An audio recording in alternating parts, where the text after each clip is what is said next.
naman. Okay?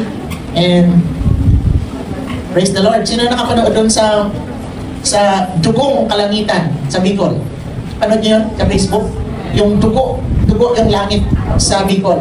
And then after that, meron pang napicturean na apoy naman, apoy na parang ganon lang, tapos puro darkness na, no?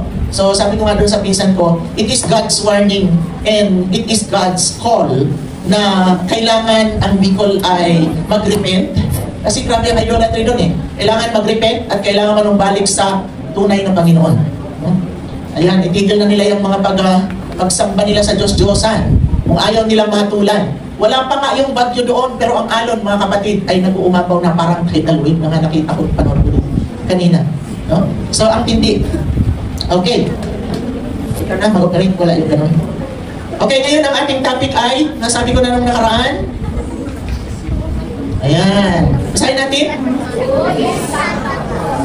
Okay, Santa Claus. Ayan. Yang mama na yan, na mahaba daw ang bigote puti at ang ganda ng kasuotan, no? Ayan. Basahin natin mga kapatid in 2 Corinthians 11:14. And no wonder even Satan disguises himself as an angel of light. In Mark 7:7 hanggang 9, in vain do they worship me, teaching as doctrines the commandments of men. You leave the commandment of God and hold to the tradition of men. And he said to them, you have a fine way of rejecting the commandment of God in order to establish your own tradition.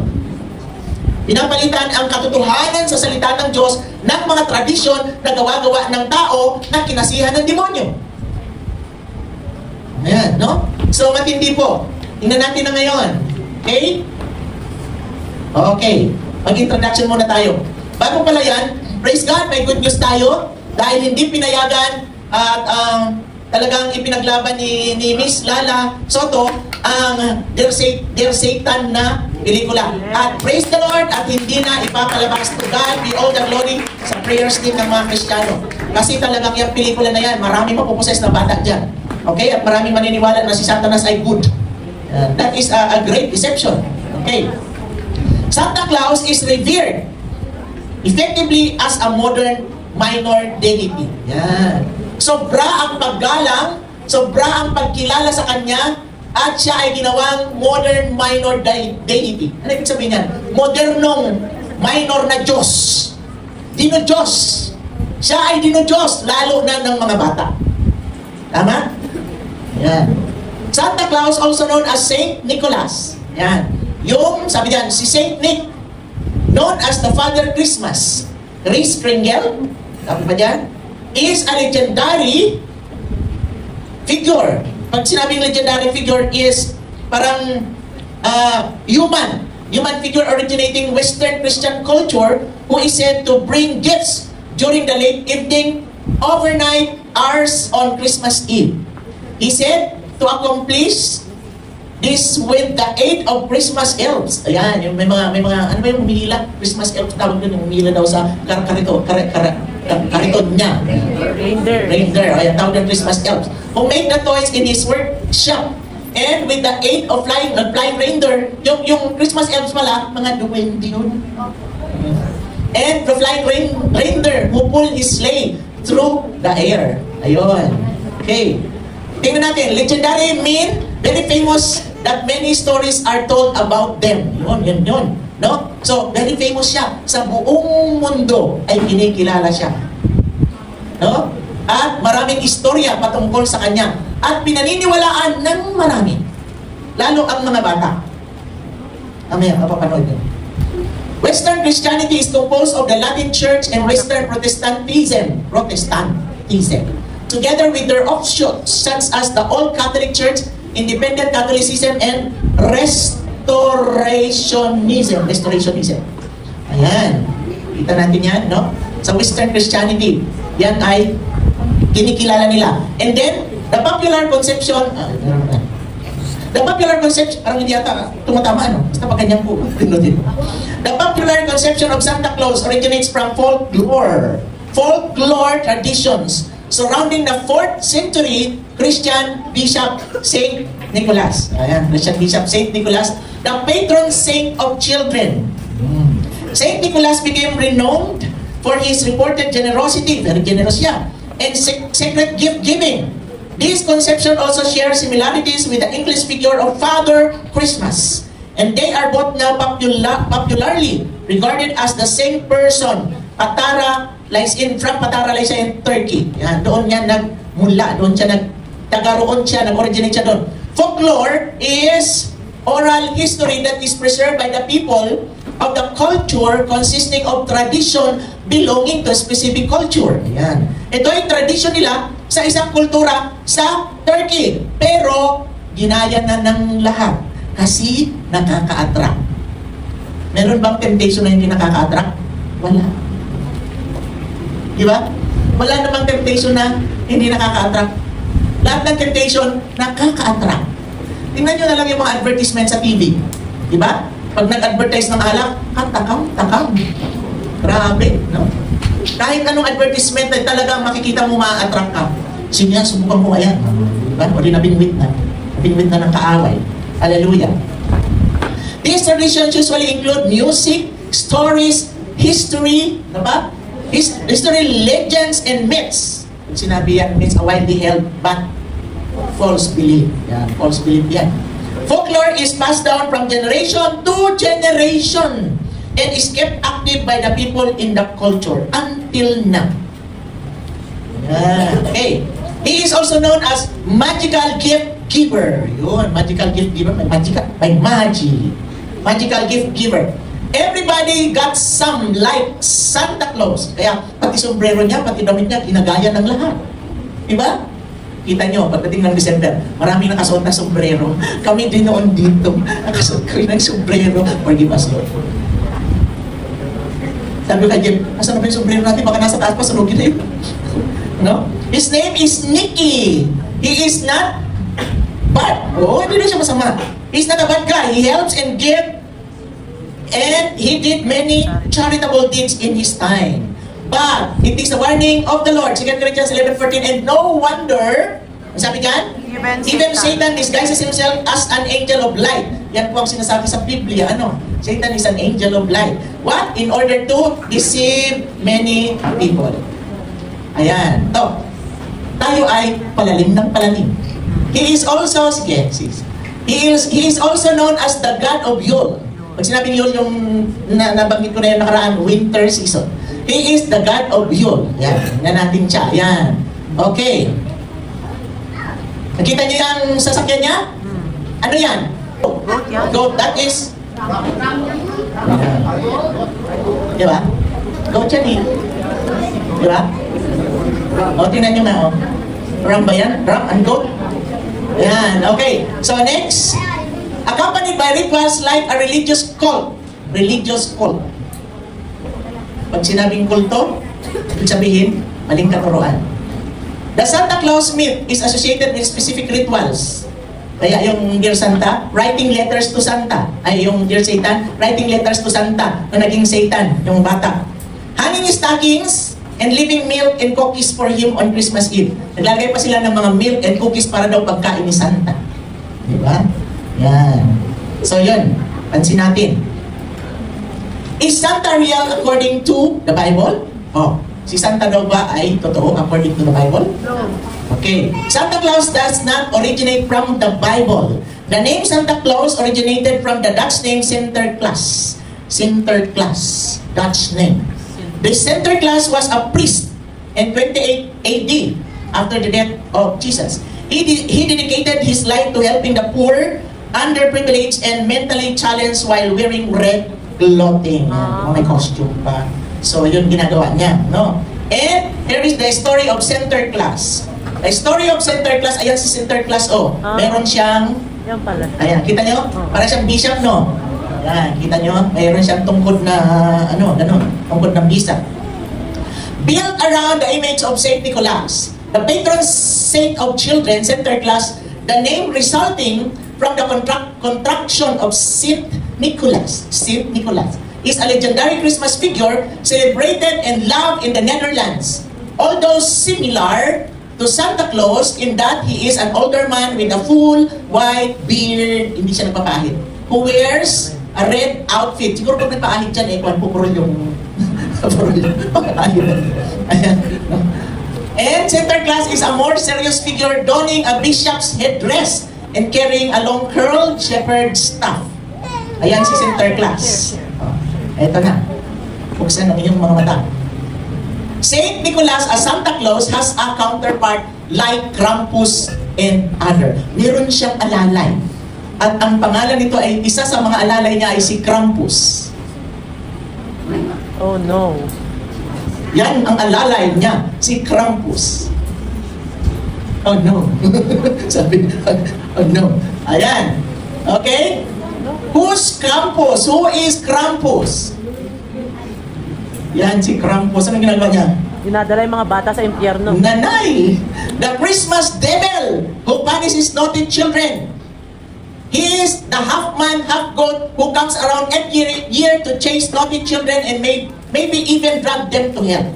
Siya yung alalay ni Santa Claus, ni Santa Claus, na magpaparusa sa mga matitigas ang ulong bata, sa mga batang walang respeto, sa mga batang magugulo. Siya ang alalay ni Santa para dalhin ang mga bata sa impyerno.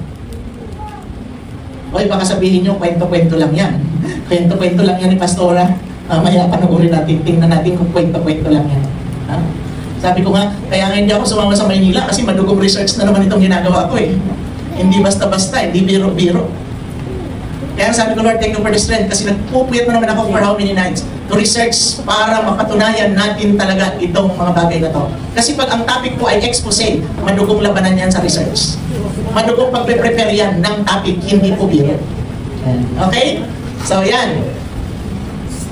Krampus is thought to come from either barbarian, kramp meaning dead, meaning rotten, or from the German krampen, meaning claw. Pag sinabing claw, yung ano, ang tawag doon, yung kamay na mahaba ang kuko.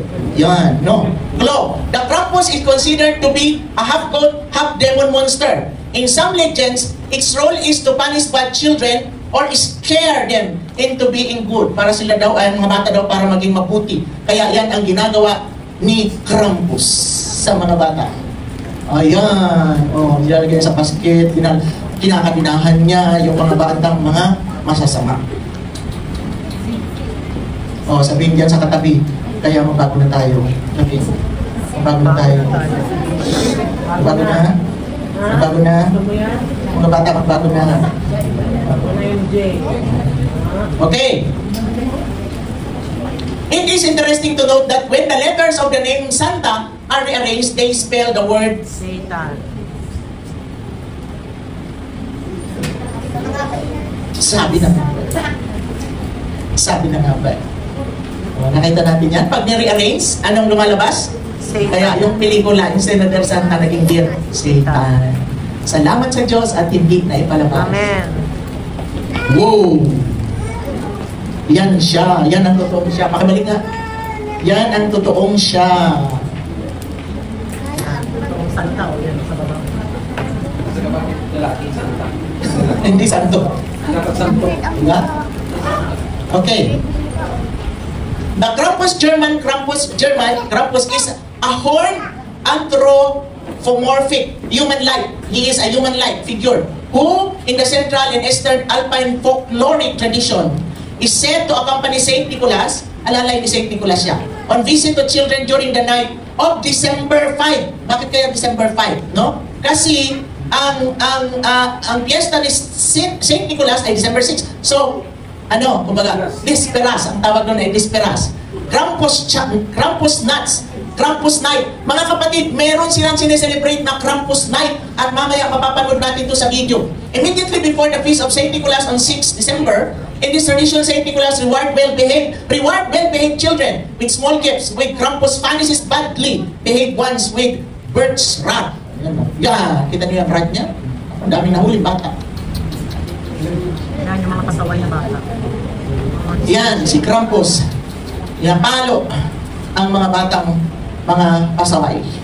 Ayan, okay? Oh, no. Okay, December 5, Krampus Night Celebration. Let us see the Krampus Night Celebration ang sineselebrate nila. Anoorin po natin ito ng mabuti. Watch. Ayan, basahin nyo. Christmas Devil. Comes to punish. Krampus is typically Afman. Slow is called German. Krampus carries chains in which sticks to lead children into ships, and a sack with which to carry them away To the underworld. Originally a pagan figure, Krampus was tied to Christian celebrations of Saint Nicholas. The two came to represent a balance between good and evil. Krampusnacht or Krampnight is celebrated in parts including Austria, Germany, and the Czech Republic.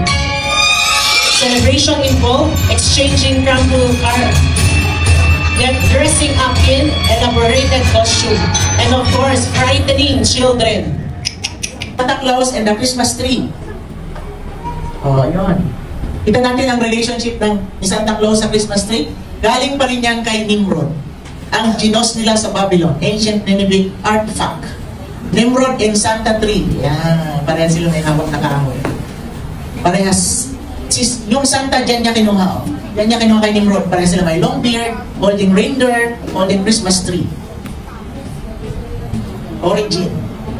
Si Meramis, Nimrod at Tammuz pa rin. Mga kapatid. Origin pa rin sa Babylon. Doon nagmula. Okay? Ngayon, panuorin natin to, all eyes, all ears. Ito yung ex-satanist. Actually, ang haba niyan. Meron pa siyang, kasi that is, iyang tao na yan ay ex-satanist siya. Si Aston Adam, ex-satanist siya. 351 days, dinala siya ng Panginoon within the 351 days sa hell. Dati siyang ex-satanist. At pinakita sa kanya ng Panginoon ang 351 chambers of hell. Merong chambers of music. Kaya nga sabi ko sa mga worship team, manood naman kayo, mag-research naman kayo, mag-ingat naman sa mga kinakanta. Kasi today's time, napakaraming mga gospel singers ang hindi spirit-filled. At sila ay anointed of the devil. Nagko-compose sila ng mga awit. At yung mga awit na yun ay property ni Satan. At kapag kinakanta sa church, ibig sabihin na po, open door at pumapasok ang mga demons. Kaya nung Saturday, actually wala namang kasalanan dito si Sister Ruth. Kasi hindi naman niya alam, hindi naman natin din alam. Pero naging sensitive lang kasi ako sa spirit nung dami kong napapanood ng mga testimonies ng mga ex-satanist, prime minister sa Satanic Kingdom, mga napuborn again sila. Sila kasi yung nakakaalam sa spirit world. Sa totoong lahat ng nangyayari sa spirit world. Kaya sila yung nag-i-expose ng totoong mga nangyayari sa spirit world. Ngayon, nung Sabado, yung kanta natin, Friends in High Places, diba? Parang biglang nag-hit sa spirit ko, hindi ito sa Lord, hindi ito sa Lord. Kaya, kung napapansin nyo, tangs ako ng tangs dyan sa, tangs ako ng tangs, hindi ko naman siya pwede patigil, wala naman yatang iba. Tangs ako ng tangs dyan sa gilid, sabi ko, Friends in High Places, demons resides in high places. So, ibig sabihin, ang tinutukoy nun sa kanta ngayon, hindi si Lord. Sabi ko, Jesus, covers your most precious blood. Nagbabattle ako habang nag-praise tayo ng Saturday. Kasi pwede nilang i-imitate ang move ng Holy Spirit. Pwede nilang i-imitate. Yan. Kaya sabi ko sa worship team, kapag hindi si Lord ang sentro ng kanta, huwag nyo nang kakantahin. Kasi hindi natin alam kung ang nag-compose niyan ay hindi naman talaga spirit-filled. Pag ang composer ay hindi spirit-filled, ang kantang yan na pinumpose niya hindi sa Lord. It is Satan's property. No? So, gusto kong ipanood yun sa inyo, pero tingnan natin kung kaya pa, kung kakayanin pa, ipapanood ko yun. Pero ito na munang mauna. Ito na munang mauna about Christmas, about Santa Claus. And isa sa mga chambers of hell ay chambers of Father Christmas. Okay, panoorin natin. To hold. These testimonies include rapture and end times visions, near-death experiences, encounters with angels and demons, Satan, God, and Jesus Christ.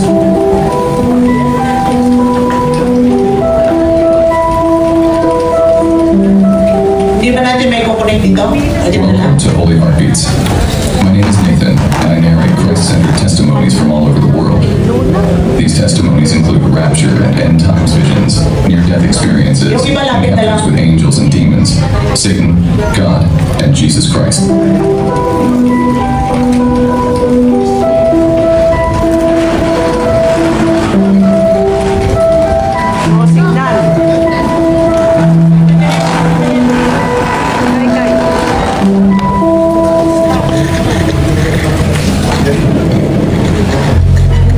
Chapter 3. The Reception in the 351 Chambers of Hell. Chapter 5. Father Christmas in the 86th Chamber of Hell. Brother, I have already talked about Christmas, but this time around it will be different, for it will not be preaching or teaching, but a testimony. Many people celebrate this feast. Therefore, I will testify so that you can make up your mind either to continue to celebrate this holiday or not. When I had this experience in my life, I was at a point where I was being taken by the Lord to hell. I had daily experience with the Lord for a period of 351 days. I had been in hell for 351 days. There was a lot of lava of fire everywhere, and I saw countless lost souls inside the lava of fire. They were numerous. I came to see that the majority of the souls that I was observing were people who were churchgoers. It is an unbearable place where the torment was great. People were shouting, they were all asking for forgiveness. When I saw this horrendous scene, I was crying continually. There was no empty landscape, and the places were full of fire. People were tormented by fire and demons. There was no escape in hell. I saw members of my family. In hell, I saw my grandmother and my grandfather. All these souls in hell were in pits of fire. I saw countless lost souls lifting their arms to the Lord and asking for deliverance. When I looked, I saw that these lost souls were like rotting, and they were covered with worms and fire that was burning them. Whenever these people tried to remove worms on their bodies, more worms were coming upon them. It was better to accept the ones crawling on your body instead of removing them, for they will multiply. Finally, we arrived before a gate. When I looked, I saw a man sitting before the gate. He was dressed exactly like Father Christmas. He was holding toys on his hand, and he was laughing at people that were stuck inside the gate. Above the gate of this place was written, "The chambers of the damned souls who celebrate Christmas." In hell, I saw that fire was not burning demons, impure birds, beasts, and impure animals. It was only burning human souls that were in this hostile place. This chamber that you see is built for people who are celebrating Christmas. I said, "Lord, people celebrate Christmas because it is your birthday." The Lord replied to me, "That is not the case. This celebration was instituted by the devil through the Roman Catholic Church, and the demon you see that is called Father Christmas is the unclean spirit that is seducing the world. He is a demon. This church that came up with Christmas is the representative of Satan. They have instituted this Christmas." The Lord said, "There were many gods in ancient times. The emperor was worshipping the sun god. When the Romans came to Christianity, the emperor resolved to institute a feast for the Christians. The emperor said, 'Since there is a feast of Holy Communion to remember the death and resurrection of Christ, we need a day of celebration in order to celebrate the sun god.' This inspiration came from the devil himself, who had summoned a meeting in which he told the powers of darkness, 'Since Christians of the world don't have a day where they remember and celebrate their master, and since living in the presence of their master daily is the celebration of their God, let's come up with a day where we will tell the world that they are celebrating the birth of Christ.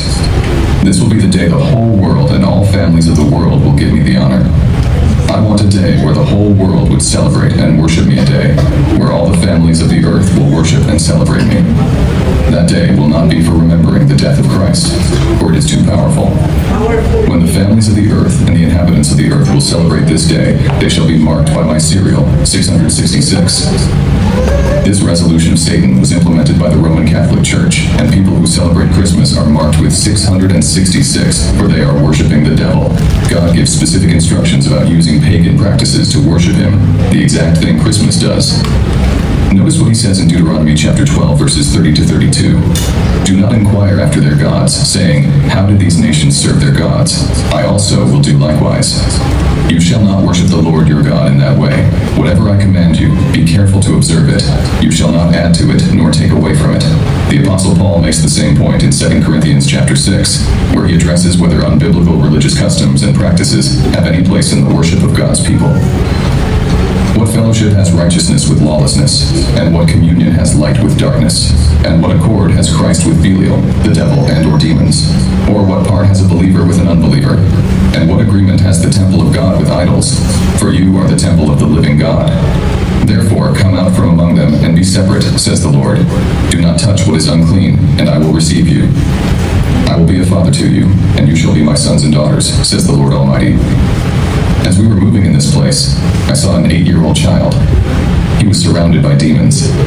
These demons were cartoon characters that he was watching on Earth. The kid used to watch Snow. Surrounded by demon As a result, characters. Snowy was around him in this place, among others.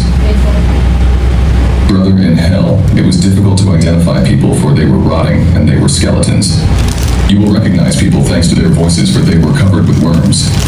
The child was crying and calling the name of his mother and father. For when you fall into hell, you will remember your family and loved ones that you left on the earth. I asked the Lord, why was this child there? The Lord said, when this child was on the earth, his parents were always buying him gifts and presents for Christmas. But whenever his parents failed to buy him presents and clothes, he was crying and bothering his parents. He was shouting and imposing himself and saying, I must celebrate Christmas. His parents were so pressured that they had to do what it takes to buy him Christmas presents and clothes. When new clothes were bought for him, he was happy to go play with other kids. Since the child was doing this every Christmas, the devil put the mark 666 on the child, for he had become a worshiper of Father Christmas, who represented everything for the child. This was actually the worship of Father Christmas. The Lord said, you shall have no other God than me. Christmas has become more than matters for children, and Father Christmas has become a God for children. When Christmas comes, they become impatient, and there is the heartbeat. When we left this pit, we went to another pit where I saw a man and a woman inside. They were in chains and they were skeletons. They were saying to one another, I am here because of you. It is your fault. Quickly the Lord told them to keep quiet. When I looked at these two people, I saw that there were no eyes in their eye sockets, for the fire had consumed their eyes, and worms were coming out of their eye sockets. They were saying, Lord, have mercy on us. They were on their knees and were asking for mercy. But the Lord said, it is too late. I saw that Jesus was crying for their souls. Jesus said, you had all the time on the earth to repent. Once you fell here, there is nothing I can do. The Lord said, you see, this man and woman were boyfriend and girlfriend. When Christmas of the year 2013 had come, they went to the restaurant to eat and had a good time. It is when they were coming back that they had an accident in the National Boulevard in the city. I asked the Lord, what is that they did wrong? The Lord said, you shall not have other gods before me. They wanted to celebrate Christmas, and this is their condemnation. Brother, just imagine, just because of the celebration of this holiday called Christmas, the souls of these people were lost. Jesus had not finished talking when we heard someone behind us calling the Lord and saying, Jesus, please get me out of this place. I have suffered enough. We went towards the pit where the voice was coming from. I saw that as we were going there, the Lord was crying and shedding tears like someone who has lost a loved one. Then I saw from the pit a woman who was crying. There were no eyes in her eye sockets, for her flesh was burned. I saw that in her pit there was like a huge pan full of meat, but there was a voice shouting, Justice! I said, Lord, what did she do? The Lord said, this woman was not going out to celebrate Christmas, but every Christmas she was cooking a lot of food and meat and inviting people to come and celebrate. Then one Christmas day after the cooking, she was shouting in the street, Merry Christmas, to everyone. When she was shouting Merry Christmas, the principality of Christmas came and said to her spirit, since you have been shouting my name, I have come.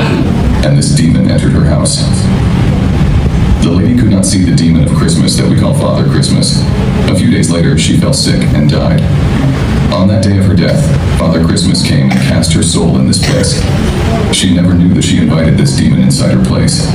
Seeing these things, I cried a lot. The lady said to the Lord, Master, you know that I served you faithfully.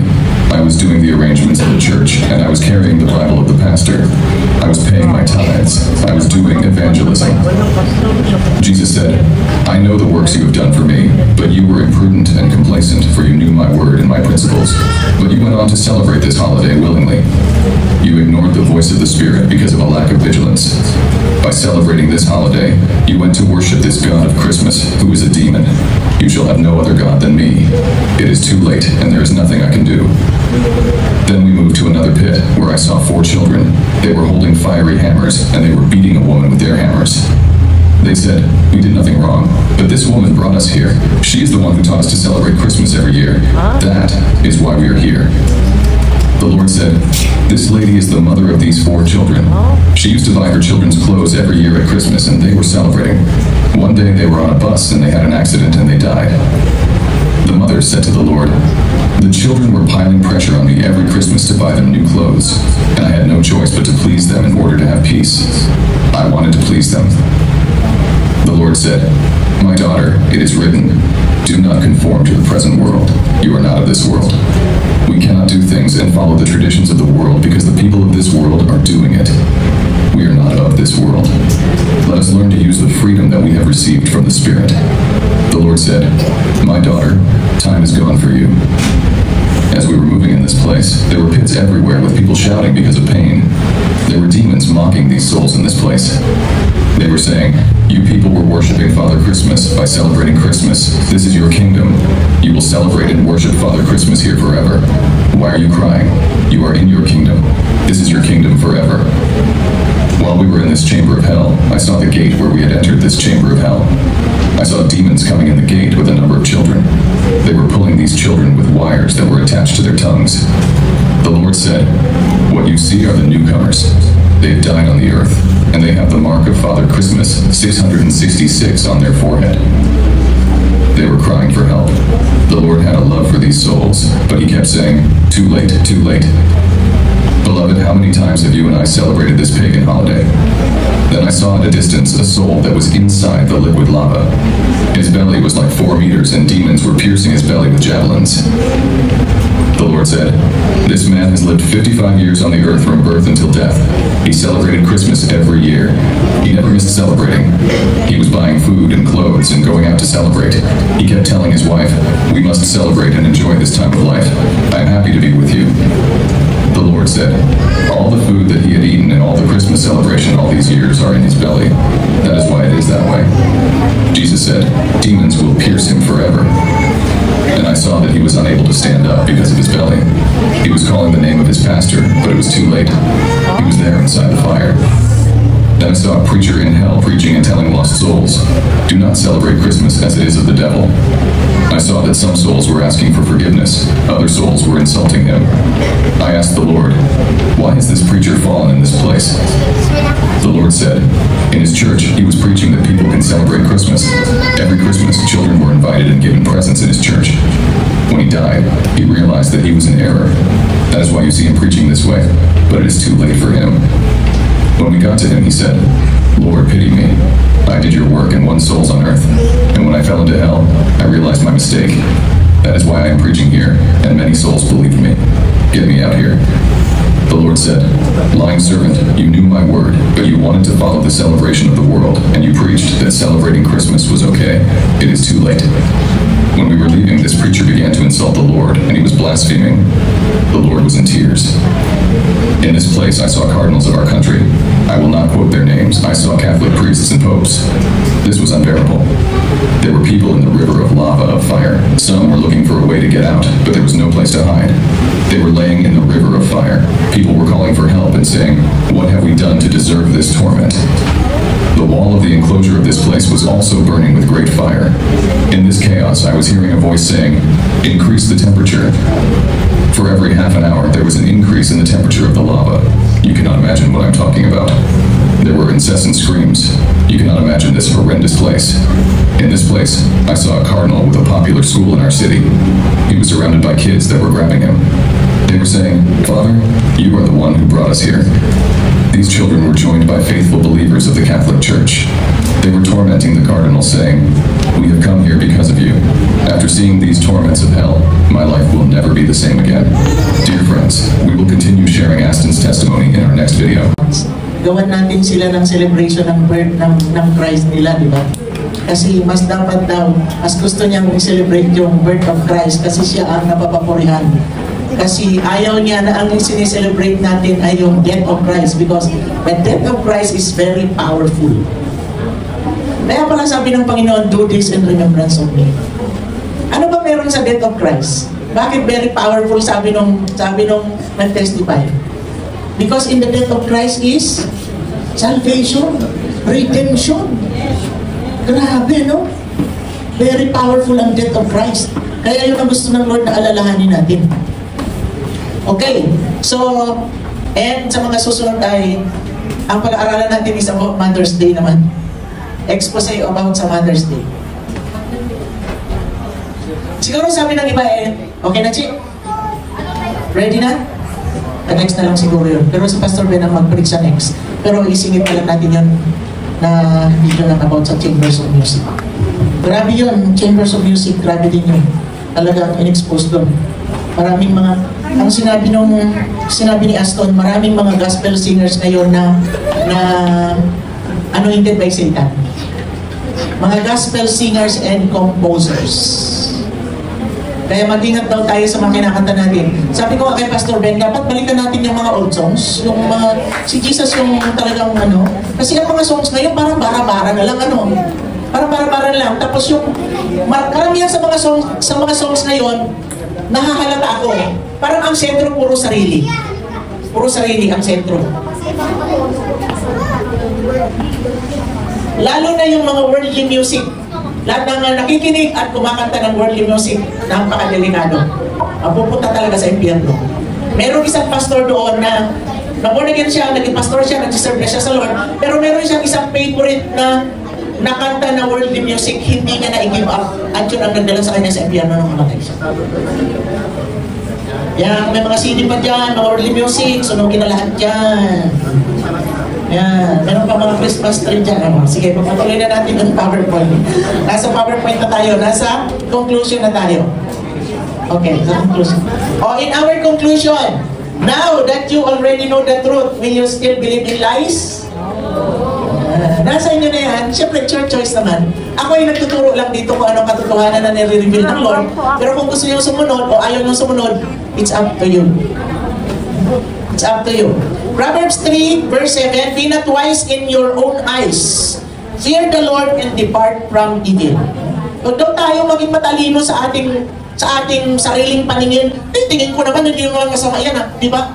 Di ba? Ganun tayo madalas ganun tayo tingin ko naman, okay lang naman yan Tingin ko naman, hindi naman nakakasama yan Paminsan-minsan lang. Paminsan-minsan lang naman Occasionally. Once a year lang naman Ganyan tayo kung magrason.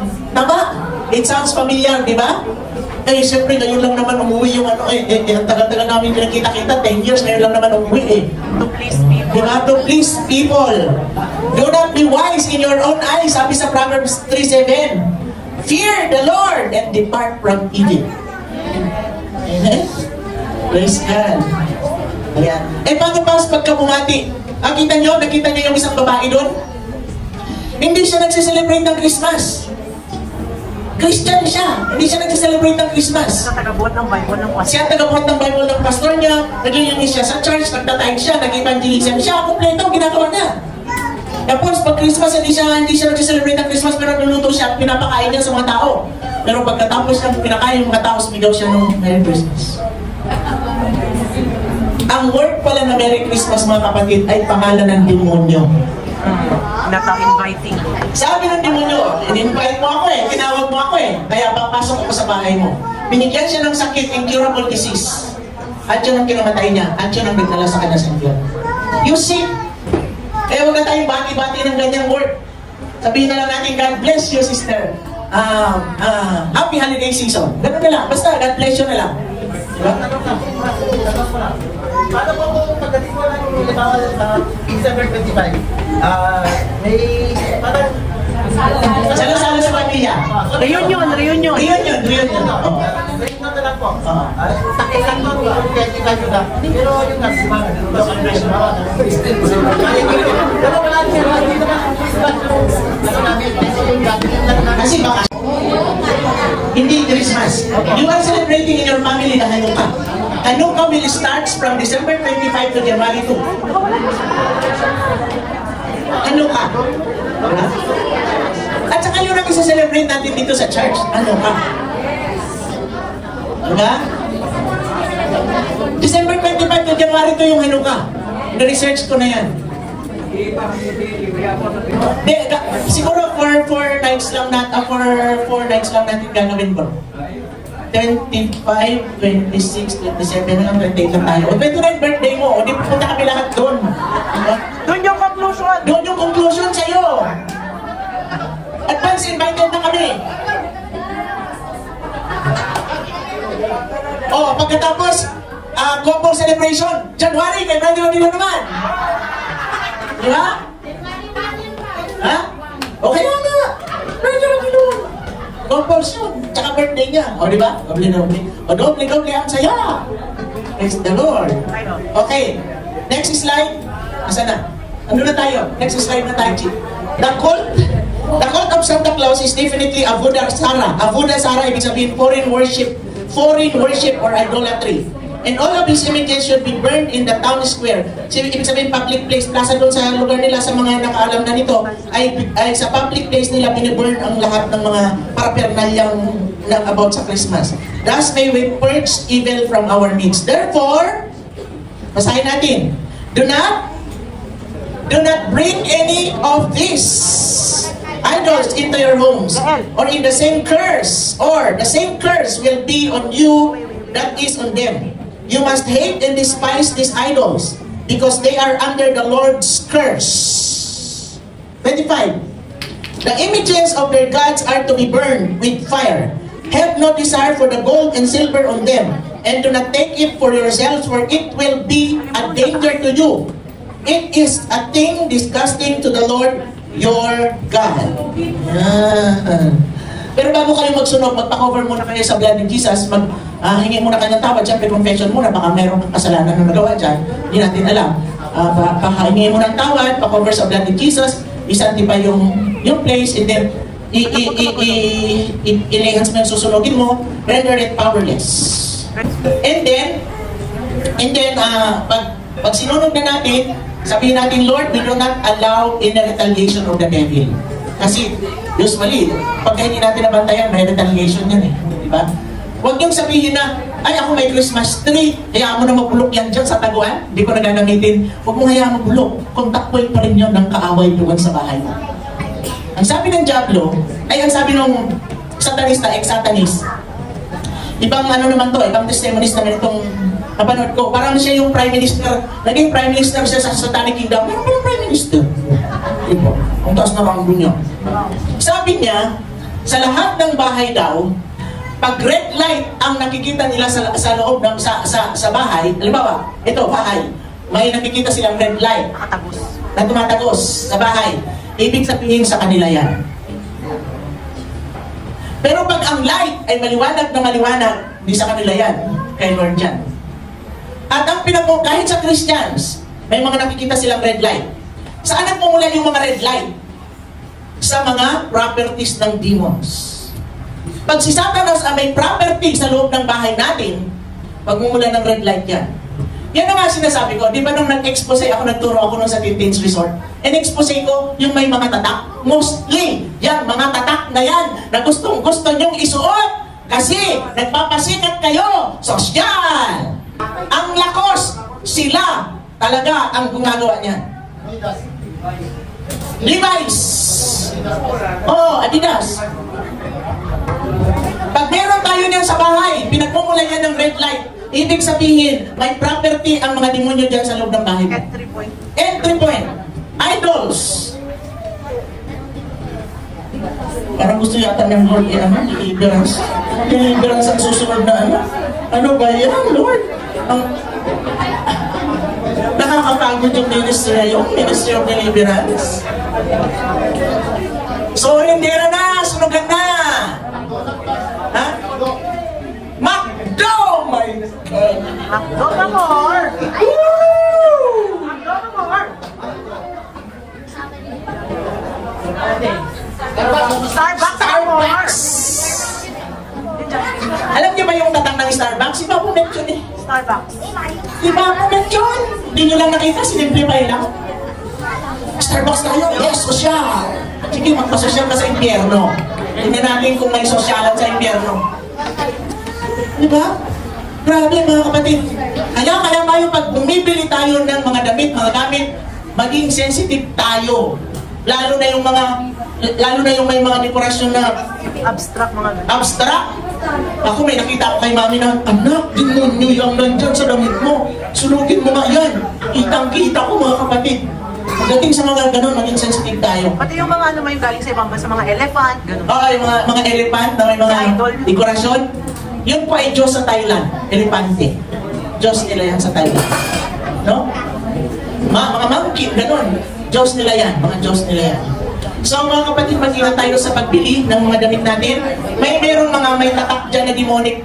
I-search nyo ang demonic signs.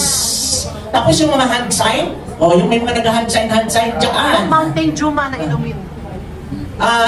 Yung monster. Hello, yung Coca-Cola is property of the devil. That is 666. Coca-Cola pa more. Tapos di ba? Thirsty siya, di ba? Disneyland is the demon's den.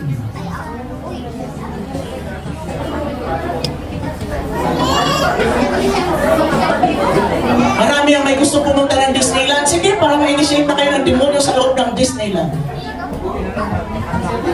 Wait. Mr. Minda, video yung Snowy na cartoons, pinapapaligiran yung isang bata na 8 years old doon sa hell, mga demons. Nickelodeon. Ha? Nickelodeon. Nickelodeon. SpongeBob. Nickelodeon, mga patid. Pati yung Netflix na paborito nyo yon kay Satanas yan. Christian naman movie bus. Pero sino may-ari na Netflix? Sinabi yan ng Prime Minister sa Satanic Kingdom. Sa kanila yun. Sila gumawa nun para ikot ang attention ng marami mga Kristiyano. Marami mga tao. Ang dami. Sino nag-attend doon sa Tintin's Resort Expose Seminar? Grabe yung mga kapatid. Lahat ng tinuro ko doon, naglalabasan ngayon. Inuna na tayo ng Lord na pinaalam na sa atin ng Lord. Bakit doon pa lang hindi na tayo naniwala? Sige pa rin tayo ng sige. Ngayon na naglalabasan na o ano, di ba? Oh, yan, tinuro ko na yan sa church. Tinuro ko na yan ng Tintin's Expose Seminar. Yung globalist, in-expose ko na yan doon. Yung Gregorian stone, lahat. Yung G-Shock. Hello Kitty pa, Hello Kitty. SpongeBob. Tom and Jerry. Mga kapatid, aywan ko lang, almost complete na yung in-expose ko doon. Pero hanggang ngayon, di pa rin tayo nadadala. Ngayon, naglalabasan na ngayon. Pinag-aralan na namin Cocomelon ma, Cocomelon. Cocomelon, ang utak ang tinitira ng demonyo. Kaya maraming mga batang nasisira. Teletubbies. Sa mind. Autistic. Tapos maraming mga utak ang tinatamaan. Sige. No? Sige, tapos puro laro kayo sa cellphone. Sige, banatan nyo, mga bata. Mamaya, pag kinagabihan, may makikita na kayo dyan na dadalaw sa inyo pag hindi kayo nagtanda. Hindi kayo nagbago. Hindi kayo. Ha? Kahit dito daw sa church, nandito kayo sa church, pero naglalaro kayo. Pag kinuha ng mga nanay nyo sa inyo, mag-aburido kayo, magwawala kayo. Yan! Sige! Condemn na, huwag na ibalik. Sige. Gusto nyo yun? Mga batang nagpunta sa impyerno, gusto nyo? Mga batang nagwawala, meron pa doon, ako sa isang video, inuutusan ng nanay, sabi nung nanay pagkatapos kumain ng bata, maglinis ka dito sa place na to, sa bahay nila. Ayaw nung bata, lumayas, nakipaglaro, tapos naihi, nung umihi sa CR, natumba, nauntog ang ulo, namatay, pumunta sa impyerno. Hindi kita matatanggap, sabi ng Lord, hindi kita matatanggap. Kasi disobedient. Diba? Ha? Ba't ako? Utusan mo lahat. I-assign mo. Ako noon, buti na lang, dalawa lang talaga yung anak ko. Inasign ko sila maghugas ng plato. O ikaw, maghugas ng plato sa ganitong ano. Alam nyo, pag hindi nila ginagawa, hindi ko sila binibigyan ng baon. Magtiis sila sa gutom sa school. Pamasahe lang ang binibigay ko. Walang pocket money, walang baon. Magutom kayo sa eskwelahan.